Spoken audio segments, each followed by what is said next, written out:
What is up, YouTube? This is T.1 coming at you with another video, and today we're going to be talking about the Mad Max video game. As a longtime Mad Max fan, you might know I was very excited about this game. I did a couple videos giving my thoughts on it, but it's been about 2 years, and the game has kind of had a bit of a troubled development period. But now that it's finally out, some of you might be wondering what I think of it.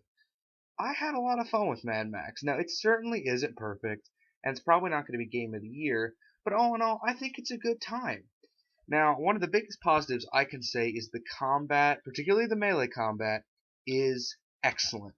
It's so gratifying to hear your punches cracking bones or to see blood flying out of an enemy's mouth. Now, while the controls are essentially the same as the Arkham games, it does feel different enough because of the level of violence here. It doesn't feel exactly like Shadow of Mordor or Arkham. The vehicle combat as well was very well done. I was surprised because I'm not usually a big fan of vehicle combat, but it's really satisfying to see an enemy's car blow up or to rip their tire off or rip the driver out with your harpoon gun. That was really nice. Another thing I really liked is that it does feel like Mad Max, and that was my biggest worry was, it looks like Mad Max, sounds like Mad Max, whatever. Does it feel like Mad Max? And it does. Now, as I said though, it isn't all perfect. The missions especially start to feel very samey and get pretty boring after a while. And the map, I understand they're trying to make it feel authentic to the wasteland, and there's not a whole lot you can do, but it's kind of hard to stay interested in a map that's all desert. Compare that to the studio's previous game, Just Cause 2, which had an extremely diverse map. Here it's pretty much all sand. That's fine, as it does still feel like Mad Max, and that's really all they could do. But I would have liked to have seen maybe a couple different areas. Most of the characters aren't fleshed out enough, which is a surprise because the story actually is pretty good. That's one of the biggest surprises. Is Fury Road, obviously. I love Fury Road. I think it's one of the best action movies ever made, but it put focus on action over the story.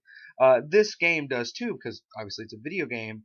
Not only that, an Avalanche video game, and I'm pretty sure they've always done that. But the story is surprisingly well written. It's the characters that populate that story that's the problem. The Stronghold leaders really aren't fleshed out. I never got a sense of who these people were, and most of them felt like the same character, along with most of the other side characters. Now, Chum Bucket, admittedly, is pretty entertaining and can get a good line in here or there, but I don't know. I just really didn't get attached to anyone except Max. Max, I actually thought was well acted. I know some people have been calling the voice actor generic. It's not like, Watch Dogs, where it's like a completely personalityless husk of a character. I did think, I felt like I was playing as Max. This guy was good. He's not as good as Tom Hardy or, Mel Gibson, but he worked as a video game version of Mad Max. He was perfectly serviceable. Now, while the story is good, I felt the ending was a tad unfulfilling. Now, it does lead into Fury Road, so you can always just watch that if you want more, and I'd recommend watching that over playing the game, because Fury Road's amazing. If you haven't watched it, I don't know what the fuck you're doing, but I digress. The car customization, I was wondering how that was going to turn out. I thought it was very fun. It's a lot like Black Flag, where you customize your ship and make it more powerful. The car customization worked really, really well.